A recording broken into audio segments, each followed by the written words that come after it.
আগামী দিনের বাংলাদেশকে এগিয়ে নিতে শিক্ষার্থীদের প্রস্তুত করাই সরকারের লক্ষ্য বললেন প্রধানমন্ত্রী। উপবৃত্তি ও টিউশন ফি বিতরণের উদ্বোধন। দেশের উত্তর পূর্বাঞ্চলে বন্যা পরিস্থিতির আরও উন্নতি। নদ নদীর পানি কমায় কুড়িগ্রামের তীব্র ভাঙন, দিশেহারা নদীপাড়ের মানুষ। এবং তীব্র তাপপ্রবাহে এবার হজে ৪৪ বাংলাদেশি সহ ১৩০০ জনের মৃত্যু। হাজিদের অর্ধেকের বেশি অনিবন্ধিত, জানিয়েছে সৌদি কর্তৃপক্ষ।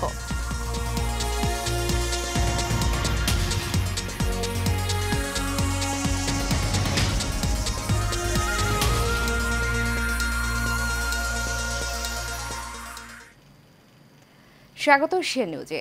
আপনাদের সাথে আছি আমি উর্মি আক্তার। এতক্ষণ শুনছিলেন বিআরবি কেবল ব্রাসেলস লিমিটেড সংবাদ শিরোনাম। এবারে চলে যাব পুরো খবরে। আগামী দিনের বাংলাদেশকে এগিয়ে নিতে শিক্ষার্থীদের প্রস্তুত করাই সরকারের লক্ষ্য বলে মন্তব্য করেছেন প্রধানমন্ত্রী শেখ হাসিনা। সকালে রাজধানীর ওসমানী স্মৃতি মিলন আয়তনে মাধ্যমিক থেকে স্নাতক ও সমমান পর্যায়ের মেধাবী শিক্ষার্থীদের মাঝে ২০২৩-২৪ অর্থবছরের উপবৃত্তি ও টিউশন ফি বিতরণ কার্যক্রম উদ্বোধন করে একথা বলেন তিনি। প্রধানমন্ত্রী বলেন, ডিজিটাল পদ্ধতির মাধ্যমে এই উপবৃত্তি ও টিউশন ফির টাকা সরাসরি উপকারভোগীদের কাছে চলে যাবে।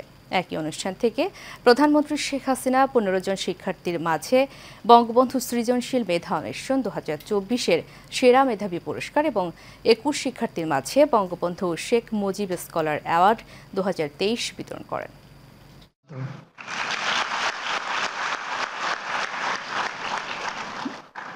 এখন এইমাত্র যেটা উদ্বোধন করা হলো সেটা হলো স্নাতক ও সমমান পর্যায়ে যারা অসচ্ছল মেধাবী শিক্ষার্থী তাদের উপবৃত্তি এবং টিউশন ফি এটা সম্পূর্ণভাবে ডিজিটাল পদ্ধতিতে যার যার অ্যাকাউন্টে চলে যাবে এবং নিজেরা সেটা সংগ্রহ করতে পারবেন। সেই পদ্ধতিটাই আমরা অনুসরণ করলাম। দেশের উত্তর পূর্বাঞ্চলের প্রধান নদ নদীর পানি কমতে শুরু করেছে। এতে নিম্ন অঞ্চলের বন্যা পরিস্থিতির আরও উন্নতি হয়েছে।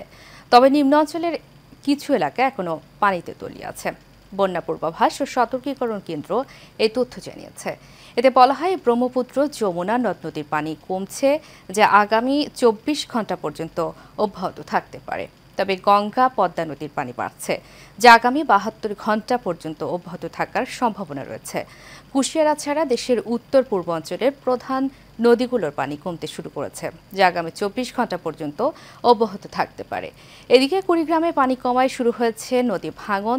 ধরলা ও ব্রহ্মপুত্রের ভাঙনে উলিপুর, চিলমারী, রৌমারী সদর উপজেলার বেশ কয়েকটি স্থানে ভাঙনে বিলীন হয়েছে বসতভিটা, ফসলি জমি, গাছপালা সহ বিভিন্ন স্থাপনা। কেবল গাছ হকা হয়েছে, বহুত টাকার আমার মাল মাত্রা সবগুলি ধ্বংস হয়ে যাচ্ছে। এই যে পানি টানার পর এখন আরো ক্ষয়ক্ষতি হবে, খুব ভাঙচুর হচ্ছে। এখন তারা আশ্রয় নাই, বিনা আশ্রয় আছে। এখন জানে এখন জায়গায় যায় আছে মগলবাসা ইউনিয়ন চটফিতেই ঝাড়ের লোক। পর্যটক নিরাপত্তায় পর্যাপ্ত প্রস্তুতি সম্পন্ন এবং বন্যা পরিস্থিতি ও আবহাওয়া স্বাভাবিক থাকায় সিলেটের জৈন্তাপুর ও গোয়াইনঘাটের পর্যটন কেন্দ্রগুলো চালু করা হয়েছে। উপজেলার পর্যটন কমিটি জাফলং সহ সকল ট্যুরিস্ট স্পট চালু করার বিষয়ে এই সিদ্ধান্ত নেওয়া হয়। এ বিষয়ে গত ২১ জুন এবং ২২ জুন ২ দফা জাফলং ট্যুরিস্ট স্পট সরজমিনে পরিদর্শন করেন গোয়াইনঘাটের সহকারী কমিশনার সাইদুল ইসলামের নেতৃত্বে উপজেলা প্রশাসনের একটি টিম। এছাড়া গোয়াইনঘাট থানা ট্যুরিস্ট পুলিশ টিম এবং পূর্ব জাফলং ইউনিয়নের চেয়ারম্যান রফিকুল ইসলাম।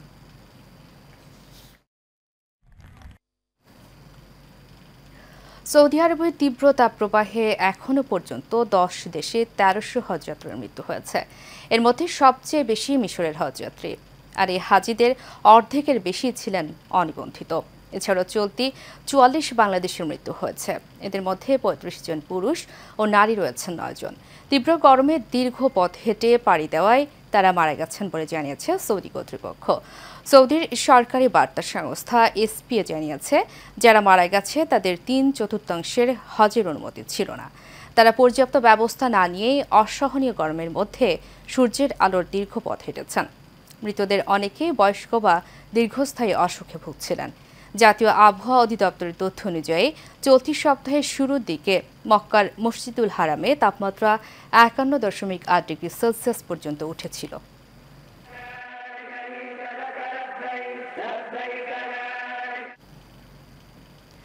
বাংলাদেশের যত অর্জন সবই আওয়ামী লীগের হাত ধরে হয়েছে, এমনটাই বলেছেন বঙ্গবন্ধু সৈনিক লীগের কেন্দ্রীয় কমিটির সভাপতি বীর মুক্তিযোদ্ধা আলহাজ হারুন রশিদ সিআরপি। আওয়ামী লীগের প্রতিষ্ঠা বার্ষিকী উপলক্ষে রোববার ধানমন্ডির ৩২ নম্বরে জাতির পিতার প্রতিকৃতিতে ফুলেল শ্রদ্ধা জানানোর পর একথা বলেন তিনি। এ সময় সংগঠনের নেতারা যে কোনো পরিস্থিতিতে আওয়ামী লীগের পাশে থাকার অঙ্গীকার ব্যক্ত করেন। কাউসার আহমেদের রিপোর্টে বিস্তারিত। আওয়ামী লীগের ৭৫তম প্রতিষ্ঠা বার্ষিকী উপলক্ষে দিনব্যাপী কর্মসূচি হাতে নিয়েছে জাতির পিতার নামের সংগঠন বঙ্গবন্ধু সৈনিক লীগ। এরই ধারাবাহিকতায় সংগঠনের কেন্দ্রীয় কমিটির সভাপতি বীর মুক্তিযোদ্ধা আলহাজ হারুন রশিদ সিআইপির নেতৃত্বে ধানমন্ডির ৩২ নম্বরে জাতির পিতার প্রতিকৃতিতে ফুল দিয়ে শ্রদ্ধা জানান সৈনিক লীগের নেতাকর্মীরা। শ্রদ্ধা জানানোর পর বীর মুক্তিযোদ্ধা আলহাজ হারুন রশিদ সিআইপি বলেন, দেশ স্বাধীন হওয়া থেকে শুরু করে পুরো বিশ্বের বুকে বাংলাদেশ মাথা উঁচু করে দাঁড়িয়েছে একমাত্র আওয়ামী লীগের কারণেই। আমরা পেয়েছি সারা বিশ্বে লাল সবুজের পতাকা। আমরা আজকে সারা বাংলাদেশে বঙ্গবন্ধু সৈনিক লীগের এই দিবসটি পালন করতেছে। মাননীয় প্রধানমন্ত্রী যেভাবে নির্দেশ দিয়েছে সেই নির্দেশে আমরা বঙ্গবন্ধু সৈনিক লীগ আগে যাচ্ছি। মাননীয় প্রধানমন্ত্রী যে সমস্ত কাজ করতেছে, আল্লাহর রহমতে এই দেশ যেভাবে এগিয়ে যাচ্ছে সামনে আরও এগিয়ে যাবে। আপনারা বঙ্গবন্ধু সৈনিক লীগ যারা আছেন তারা সহযোগিতা করবেন। এ সময় সংগঠনের কেন্দ্রীয় নেতারা বলেন, আওয়ামী লীগের ধারাবাহিক উন্নয়ন অব্যাহত রাখতে যে কোনো দুর্যোগে পাশে থাকবেন তারা। এই ৭৫ বছর বয়সে বাংলাকে যে জায়গায় নিয়ে গেছে পৃথিবীর ইতিহাসে কোনো রাজনৈতিক দল সেই স্থানে পৌঁছতে পারে কিনা সন্দেহ আছে।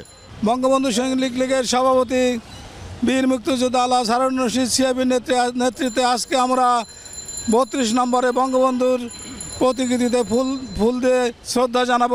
আওয়ামী লীগের পাশে থেকে অন্যান্য ভাতৃপ্রতিম সংগঠনের মতো বঙ্গবন্ধু সৈনিক লীগের নেতাকর্মীদের পাশে থাকার আহ্বান জানান সৈনিক লীগের সভাপতি। কাউসার আহমেদ, এশিয়ান টেলিভিশন, ঢাকা।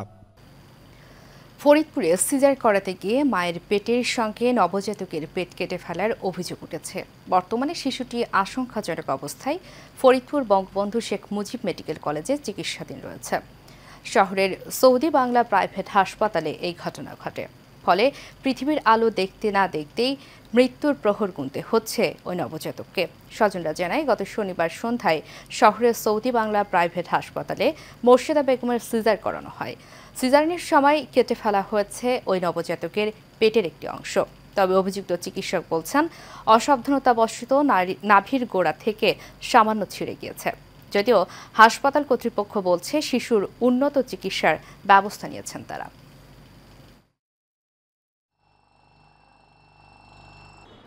কালকে 4টের সময়, বিকাল 4টের সময় সিজার হয়েছে, বুঝছেন।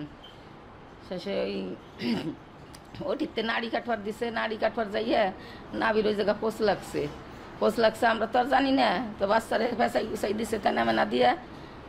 শেষে সেই আমরা দেখি কি বাচ্চা নীলে হয়ে যায়, কালা হয়ে যায়। শেষে বাচ্চা ওই চায় না। তারপরে দেখি কি যে রক্তে বাইসে গেছে। শেষে আবার সেই ওটিতে নিয়ে গেছে, তারা 2টা সেলাই দিয়ে দিছে। শেষে ওই হাসপাতালে, শিশু হাসপাতালে 10 তলায় ভর্তি ছিল, মা ছাড়াই বাচ্চা ছিল একা। শেষে কাছের মধ্যে রাখছিল। শেষে আজ 10টায় বলতেছে ডাক্তার যে এই বাচ্চার এখানে চিকিৎসা নাই, বাচ্চা নিয়ে ডাকা যান। ডাক্তার হলো শিরিন আক্তার হলো সিজার করছে। সিজার করার পরে আমার বাচ্চার হলো পেটের ওইখানে কেটে ফেলাইছে। কেটে ফেলানোর পর ওইভাবে রাখার পর তারপরে অনেকক্ষণ পর মনে করেন 2টা সেলাই করে দিয়ে তারপরে বলছে এখন ঠিক আছে। ফরিদপুরের ভাঙ্গা উপজেলার দরগাবাজের ঘাটে আড়িয়াল খা নদীর ব্রিজের অভাবে শিক্ষার্থী সহ সাধারণ মানুষের ঝুঁকি নিয়ে প্রতিদিন খেয়া বা ট্রলার দিয়ে চলাচল করছে। এতে করে যেমন গুনতে হচ্ছে বাড়তি অর্থ, আবার নষ্ট হচ্ছে সময়ও। বেশি সমস্যায় পড়ছে শিক্ষার্থী ও কৃষকেরা। তানভীর তহিনের তথ্য ছবিতে বিস্তারিত জানাচ্ছেন অনুকৃতি আদিত্য। চারদিকে উন্নয়নের জোয়ার থাকলেও অবহেলিত থেকে যাচ্ছে ফরিদপুরের ভাঙ্গা ও সদরপুরের চরাঞ্চলের মানুষেরা। একটিমাত্র ব্রিজ পরিবর্তন করে দিতে পারে এই দুটি উপজেলার হাজারো মানুষের ভাগ্য। সদরপুর উপজেলার চরমানাইর ও চরনাসিরপুর এবং ভাঙ্গা উপজেলার নাসিরাবাদ ইউনিয়নের মানুষের একটাই দাবি দরগাবাজার ট্রলার ঘাটে একটি ব্রিজ। এখানে ব্রিজ হলে বাড়তি ট্রলার ভাড়া গুনতে হবে না সাধারণ মানুষ ও স্কুল কলেজের শিক্ষার্থীদের। আমাদের একটা ব্রিজ দরকার, কারণ আমাদের ট্রলার পার অনেক কষ্ট হয়ে যায়, কারণ এই যে 1 ঘন্টা লাগে, কত সময় 3টা বাজে আমরা পিরামিডে আসি, লেট হয়ে যায়, এপারে থাকে ট্রলার, 1 ঘন্টা পরে আসি ট্রলার। নদীর উপর যাইতে তো অনেক কষ্ট হয়ে যায়, আবার যাতায়াত বেশি পড়ে যায়। যদি একটা ব্রিজ হইতো তাহলে অনেক ভালো হইতো। তার কাছে যাইতে অসুবিধা হয়, এই যে ছেলে পান এপার ওপার গনে বহু রোদে অনেক কষ্ট ক্লাস করতে আছে। এখানে 700 বাড়িঘর আছে, তার মানে 7-8 লোকজন এখানে বসবাস করে। তাদের প্রতিদিন চলাফেরা, বাজার সবকিছু আমাদের এই পারে। যে আমাদের এখান থেকে যদি ব্রিজটা হয় তাহলে মানুষের অনেক দিকে সেভ হবে। অনুরোধ করছি যেভাবে হোক আমাদের এই ব্রিজটা যত তাড়াতাড়ি হয় ইনশাল্লাহ আল্লাহ রসুলের নাম নিয়ে আমাদের মহোদয় এমপি সাহেব দ্বারা যেন হয়ে যায়। নদীর কারণে উপজেলা থেকে বিচ্ছিন্ন হওয়ায় এখানে প্রতিনিয়ত বাড়ছে মাদক, জুয়া, চুরি ডাকাতি সহ অনেক অনৈতিক কর্মকাণ্ড। এই বর্ষা মৌসুমে এবং ঝড় বৃষ্টির সময় অনেক ছাত্রছাত্রী এদিকে আসতে পারে না, এবং আসলেও তারা ঝুঁকির মধ্যে পড়ে এবং অনেক দুর্ঘটনায় ইতিপূর্বে হয়েছে। যদি এখানে ব্রিজটা হয় আমি মনে করি, এবং আমার আশেপাশে যারা আছে সকলেই এই সুবিধা পাবে। একটিমাত্র ব্রিজ হলে সদরপুর ও ভাঙ্গা উপজেলার সাথে সরাসরি সড়ক পথে যুক্ত হতে পারবে এই অঞ্চলটি। এতে করে খুব কম সময়ে পদ্মা সেতু দিয়ে ঢাকা যাতায়াত করতে পারবে এই অঞ্চলের মানুষেরা। Anukriti Aditya, Asian Television. Digital banking সেবাকে আরও বিস্তৃত করার লক্ষ্য নিয়ে ইস্টার্ন ব্যাংক পিএলসি প্রথমবারের মতো ঢাকা মেট্রো রেল স্টেশনে এটিএম বুথ চালু করেছে। আজ সকাল 11টায় আগারগাঁও মেট্রো রেল স্টেশনে আয়োজিত এক অনুষ্ঠানে এটিএমটির উদ্বোধন করেন ঢাকা ম্যাস ট্রানজিট কোম্পানি লিমিটেডের ব্যবস্থাপনা পরিচালক MAN সিদ্দিক এবং ইবিএল ব্যবস্থাপনা পরিচালক আলী রেজা ইফতেখার। অনুষ্ঠানে অন্যান্যদের মধ্যে উপস্থিত ছিলেন ইবিএল উপব্যবস্থাপনা পরিচালক M খোরশেদ আনোয়ার, কমিউনিকেশনস ও এক্সটার্নাল অ্যাফেয়ার্স বিভাগ প্রধান জিয়াউল করিম শাহ আরও অনেকে। আগারগাঁও মেট্রো রেল স্টেশনে স্থাপিত ইস্টার্ন ব্যাংকের এই এটিএম থেকে মেট্রো রেল যাত্রী সহ অন্যান্যরাও দিন-রাত 24 ঘন্টা সেবা গ্রহণ করতে পারবেন।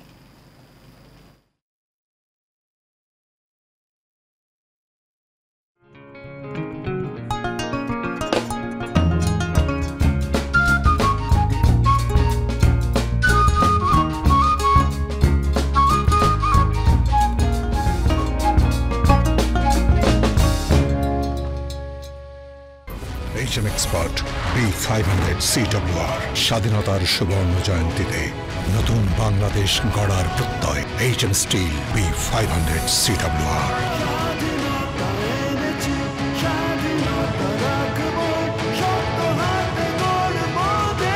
HM Steel।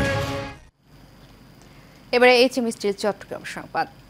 সিফুড প্রেমীদের বৈচিত্র্যময় সি ফুডের স্বাদের অভিজ্ঞতা দিতে চট্টগ্রামে শুরু হয়েছে সপ্তাহব্যাপী ocean's bounty taste of the sea শিরোনামে সি ফুড ফেস্টিভ্যাল। সামুদ্রিক জীববৈচিত্র্যের আদলে সুসজ্জিত পেনিনসুলার লেগুনাতে এই বিশেষায়িত ফেস্টিভ্যাল শুরু হয়েছে। আনুষ্ঠানিকভাবে ফিতা কেটে ফেস্টিভ্যালের উদ্বোধন করেন সুমেধা গুণবর্ধন।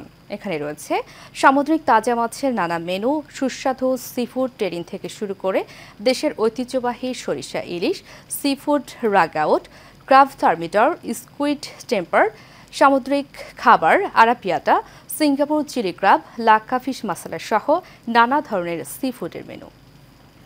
শেষ করব এশিয়া নিউজ। তারিখে বিআরবি কেবল ইন্ডাস্ট্রিজ লিমিটেড সংবাদ শিরোনামগুলো জানাবো আরও একবার।